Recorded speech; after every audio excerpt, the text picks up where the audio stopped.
மக்களுக்கு சொல்ல வேண்டியது இருக்கு. இப்ப எசகி சுப்பையாவுக்கு நான் திருப்பி வரேன். எசகி சுப்பையா ஒரு விஷயம் சொல்லியிருக்காரு. நெறியாளர் கேட்கிறாரு அவர்கிட்ட, ஏன் சார், என்ன சார் நீங்க எல்லாம் ராஜினாமா செஞ்சுட்டு வரும்போது திஸ் இஸ் நாட் ஃபேர், பொலிட்டிக்கலா இது ரொம்ப தப்பாச்சே அப்படின்னு இடதுசாரிகள் விடுதலை சிறுத்தைகள்லாம் விமர்சனம் பண்ணியிருக்கிறாங்க. காங்கிரஸ்ல இருந்து கூட ஸ்ரீநிதின்னு அவங்க சிங்கானூர் வேட்பாளர்லாம் விமர்சனம் பண்ணியிருக்கிறாங்க அப்படிங்கிற மாதிரியான ஒரு கேள்வியை அவர் கேட்டிருக்காரு. அதாவது ஏன் அந்த கேள்வியை கேட்டாருன்னா, இப்ப திமுகவோ எடப்பாடியோ அதை விமர்சனம் பண்றது மேட்டர் கிடையாது.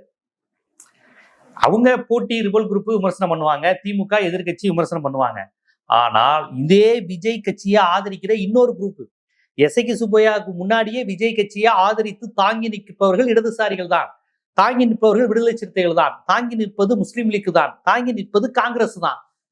இவங்கெல்லாம் பிஜேபியோட கூட்டணி வச்சு ஜெயிச்சுட்டு வரல, பிஜேபி எதிர்த்து நின்று ஜெயிச்சுட்டு விஜய் ஆதரவு கேட்டதுனால இன்னைக்கு தாங்கி நிற்கிறாங்க. அப்ப உண்மையில் விஜய் அரசை இந்த கணம் வரை தாங்கி நிற்பவர்கள் இடதுசாரிகள், விடுதலை சிறுத்தைகள், முஸ்லீம் லீக், காங்கிரஸ்.